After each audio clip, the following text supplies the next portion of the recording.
Vous êtes bien sûr Grand Littoral TV, bienvenue dans cette nouvelle édition d'information, l'actualité du littoral en 7 minutes et on commence en parlant politique avec le Brexit qui approche à grands pas. Il est prévu pour la fin du mois de mars prochain, mais à cette heure-ci personne ne sait à quoi va ressembler cette sortie de l'Angleterre, de la zone euro. Un Brexit sans accord est d'ailleurs de plus en plus probable. Évidemment, les zones les plus impactées seront le Calaisis, le Boulonnais et tout le littoral. Beaucoup de secteurs d'activité présents dans la région s'inquiètent de voir leurs conditions de travail se dégrader et avec elles leur chiffre d'affaires chuter de manière vertigineuse. Pourtant, certains secteurs semblent prêts, à l'image de l'Office de tourisme de Calais. Ils se disent même capables de s'adapter à ce Brexit grâce à une implantation sur le port ou au tunnel sous la Manche par exemple. Écoutez cette interview de Solange Leclerc, elle est directrice de l'Office de tourisme de Calais et elle répondait aux questions de Corentin Escaillé. Difficile de prévoir, difficile d'anticiper. Je crois que tout le monde est un peu dans l'expectative des prochains mois. Nous, on ne s'attend pas forcément à une baisse du tourisme britannique, parce qu'il faut quand même savoir que les Britanniques représentent à peu près pas loin de 50% de la clientèle étrangère sur Calais, par en 46. Donc on a regagné des parts de clientèle étrangère dont les Britanniques qui reviennent un peu plus en nombre à Calais. Calais restera en tous les cas la voie la plus aisée pour traverser la Manche, même s'il y a un peu plus d'attente, c'est quand même la voie la plus facile, la plus rapide, que ce soit en ferry ou en tunnel. Politique toujours et retour en France. Ça fait maintenant une semaine que le grand débat a été lancé par le gouvernement.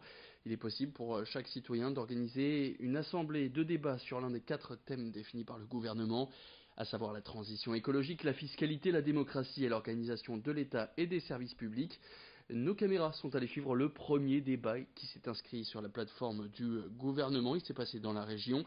Le thème de cette soirée, l'État et les citoyens, les relations avec le service public. Pas vraiment de débat à proprement parler en bilan de soirée. Tous ceux qui s'étaient inscrits ont pu prendre la parole pendant environ 2 minutes. Lucille Berthe-Constant a assisté pour nous à cette soirée. Elle a rencontré Amine Elbaï, il est l'organisateur de ce débat et on l'écoute tout de suite. L'objectif de ce grand débat, c'est effectivement de débattre par définition et de permettre de réunir dans une même salle des gens qui ne partagent absolument pas les mêmes idées, des gens qui ne sortiront peut-être pas d'accord, mais qui auront au moins eu l'honneur d'échanger.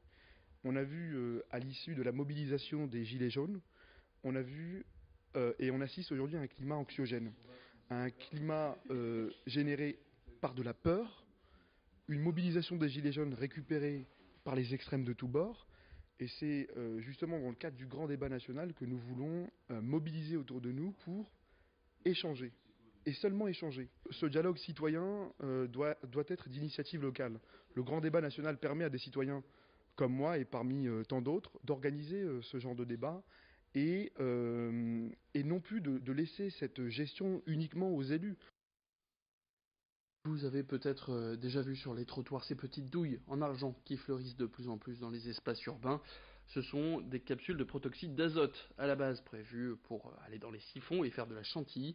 De plus en plus de jeunes l'inhalent pour ses propriétés hilarantes. Sauf que ce gaz peut causer de graves problèmes de santé, allant de la migraine au vomissement. En Angleterre, 15 personnes sont décédées à cause de ce gaz depuis 2006. Et il y a eu un mort en France dans la nuit du 1er au 2 janvier. Il se serait brûlé la trachée avec ce gaz à moins 50 degrés Celsius. Une pratique dangereuse dont le député de la 2e circonscription du Nord, Hugo Bernalicis, tente d'interdire la vente aux mineurs avec une proposition de loi.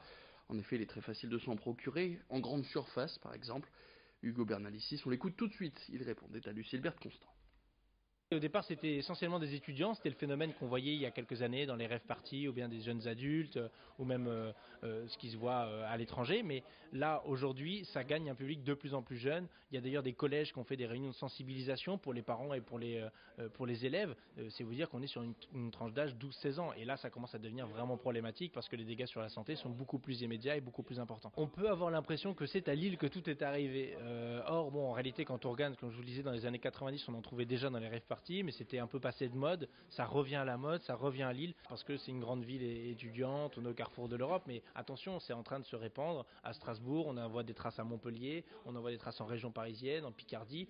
Donc aujourd'hui, c'est un phénomène qui tend à devenir national. C'est pour ça que je fais cette proposition de loi qui n'est pas que lilloise, mais vraiment d'intérêt national et d'intérêt général.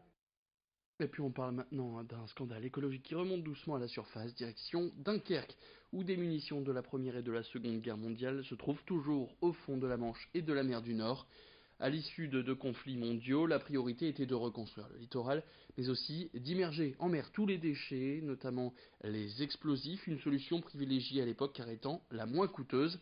Mais aujourd'hui, cette décision revient sur la table. Certains de ces déchets contiennent des produits chimiques et sont toujours en train de se dégrader au fond de l'eau. Par exemple, du gaz moutarde, du chlore ou du gaz sarin. Et par le biais des poissons qui sont pêchés dans cette zone, ces produits pourraient directement arriver dans nos assiettes. Alors pour parler de ce problème écologique, on écoute tout de suite Nicolas Fournier, il est le président de la Delfa, au micro de Corentin Escaillé. Ça dépend des courants marins, hein, bien sûr. Nous, on a un courant qui va plutôt de l'ouest en est, donc vers la Belgique. Par exemple, pour être membre de la CLI de la centrale nucléaire de Gravelines, on sait qu'on retrouve aussi des traces de plutonium en mer du Nord qui proviennent de La Hague, de l'usine de retraitement de La Hague en Manche. Donc vous voyez que les produits peuvent migrer assez loin en mer. Et là, c'est pareil, s'il y a des dépôts de munitions un peu partout en mer, depuis la Bretagne jusqu'à nos côtes, et que ces produits se libèrent, ils peuvent impacter la faune un peu partout. Et on ne sait pas trop, au gré des courants, où ces produits toxiques peuvent aller se diffuser. Allez, c'est la fin de cette édition. Merci à toutes et à tous de l'avoir suivi. Tout de suite, sur Grand Littoral TV, vous retrouvez vos prévisions météo. L'actualité sera de retour dans le prochain quart d'heure et on reviendra évidemment sur ce premier épisode de neige qui a eu lieu sur le Nord et le Pas-de-Calais ce mardi matin. À noter que les deux départements ont été placés en vigilance orange, neige et verglas jusqu'à ce mercredi 10h. On en reparlera plus en longueur dans la prochaine édition. Merci à toutes et à tous de l'avoir suivi. Je vous disais tout de suite la météo et le bon plan carburant.